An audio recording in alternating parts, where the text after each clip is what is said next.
Welcome তুষির অ্যান্টেক YouTube চ্যানেলের পক্ষ থেকে আপনাদেরকে স্বাগতম। আজকের টিউটোরিয়ালে একটি চমৎকার বিষয় নিয়ে আলোচনা করব, অর্থাৎ ভিলুকআপের সাথে চুজ ফাংশন কেন ব্যবহার করব, এর প্রধান কারণ এবং উপকারিতা কি।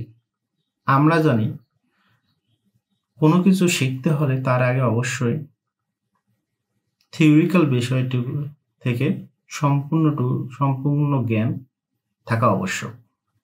তাই আজকের টিউটোরিয়ালে আমরা চুজ ফাংশন ব্যবহার করার আগে থিওরিক্যাল বিষয় নিয়ে আলোচনা করব। তাহলে চলুন ভিডিওটা শুরু করি।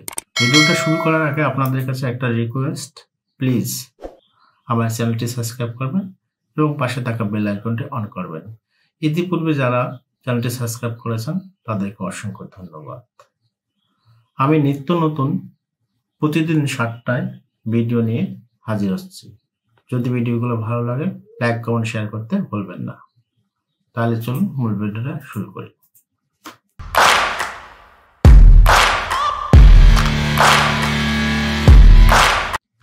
যেহেতু আজকের ভিডিওটা বেসিক্যালি প্র্যাকটিক্যাল থিওরিক্যাল নিয়ে আলোচনা করা হবে, ভিলুকআপের সাথে চুজ ফাংশন ব্যবহার করা হয় মূলত তখন ডাটার স্ট্রাকচার ভিলুকআপের শর্ত পূরণ করে না। আমরা জানি ভিলুকআপে ডান পাশ থেকে বাম পাশে ফর্মুলা কার্যকর করে না, কারণ সাধারণভাবে ভিলুকআপ শুধু ডান দিকে রাইট লুকআপ কাজ করে, লেফট লুকআপে কাজ করতে পারে না।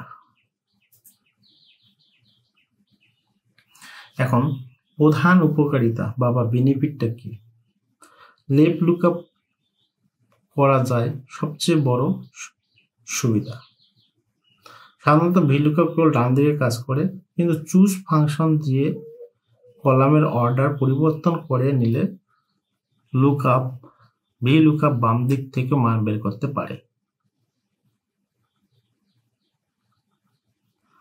এখানে আমরা একটা কন্ডিশন দেব না, যা শুধু একটা লজিক লিখব আপনাদের বোঝার সুবিধার্থে। একটু ট্রাই করে দেখি। ধরুন আপনার কাছে কন্ডিশন আছে এত, প্রথমে ইউজার আইডি আছে এবং এই কি লুকআপ ভ্যালু আছে। এখানে আপনি চুজ ফাংশনকে কল করলেন, কল করার পরে প্রথমে ব্র্যাকেট দিলেন, এরপর আছে কার্লি ব্র্যাকেট দিলেন, অর্থাৎ সেকেন্ড ব্র্যাকেট কমা। এইগুলো নিয়ে প্র্যাকটিক্যালি আমরা যখন কাজ করব তখন এগুলো নিয়ে বিস্তারিত আলোচনা করতে হবে।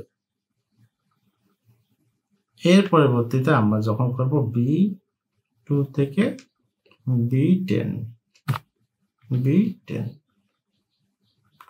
আচ্ছা, তার আগে আমাদেরকে কি করতে হবে? এখানে যদি নাম্বার ফাংশন তাহলে কি 10 কমা A2 থেকে, জাস্ট এটা বোঝানোর ক্ষেত্রে আমি আপনাদেরকে দিচ্ছি। এটা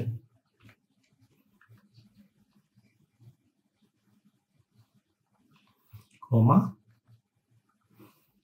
2 কমা 0 বলতে আমরা ফলসটাই বার করতেছি এক্সাক্ট ভ্যালু হিসেবে। এই ফাংশনটাতে আমরা এখানে যদি ধরুন এখানে ওয়ার্কার নাম দিলাম, এমপ্লয়ি আইডি বি কলামে আছে, দিয়ে নেম এ কলামে বের করা যায় যদিও নাম বাম দিকে থাকে। কি বললাম যে বি কলামে অর্থাৎ বিতে আমাদের আইডি আছে আর এ কলামে নেম আছে। আমরা সাধারণত জানি যে কোনো ওয়ার্কারের প্রথমে আছে আইডি হয়, তারপরে নেম হয়, কিন্তু এখানে আমরা এই কাজটা যখন আমরা করব তখন এই কাজটা বুঝতে পারবো। 2 নম্বর আছে মাল্টিপল কলামকে একসাথে ভার্চুয়াল টেবিল বানানো যায়। কি 2 নম্বর আছে মাল্টিপল কলামকে একসাথে ভার্চুয়াল টেবিল বানানো যায়। চুজ দিয়ে আপনি ইচ্ছা মতো কলাম সিলেক্ট করে VLOOKUP এর জন্য একটা কাস্টম টেবিল তৈরি করতে পারবেন। এতে অপ্রয়োজনীয় কলাম বাদ দিয়ে শুধু দরকারি কলামগুলো নিয়ে কাজ করতে পারবো।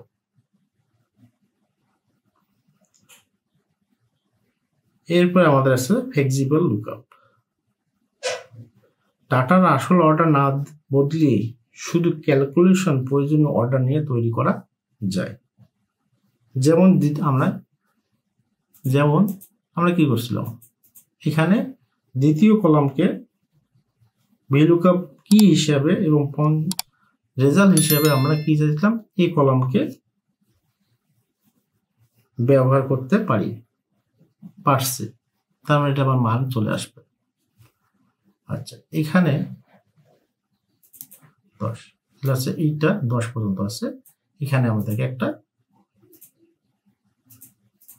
আমরা কি বলছিলাম, প্রথমে আইডি বলছিলাম, সাপোজ মনে করেন এখানে আমি 501 আইডি দিলাম, আর এখানে নাম দিলাম মনে করেন ধরেন আর তুষির কবি দিলাম।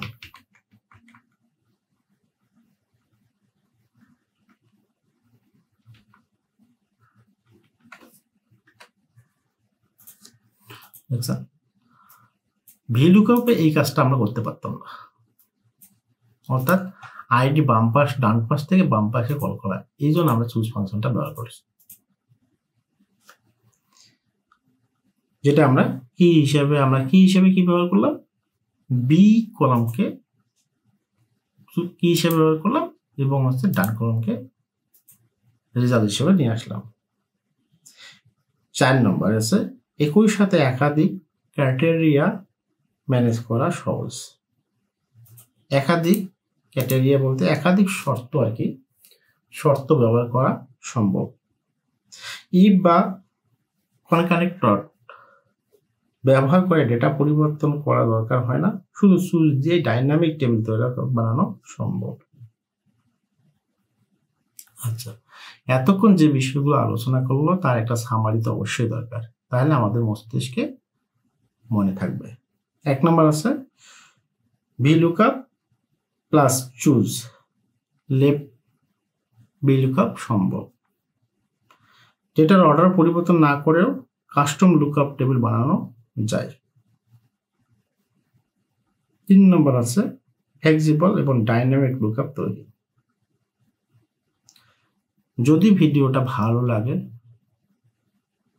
এবং বুঝতে যদি কোনো সমস্যা থাকে তাহলে অবশ্যই লাইক, কমেন্ট, শেয়ার, কমেন্ট করে আমাকে জানাবেন, এবং আপনারা কোন বিষয়ে ভিডিও টিউটোরিয়াল চান তা নিয়ে কমেন্ট করে জানাবো, সেটা নিয়ে ভিডিও দেওয়ার চেষ্টা করবো। তাহলে দেখা হচ্ছে নেক্সট ভিডিওতে।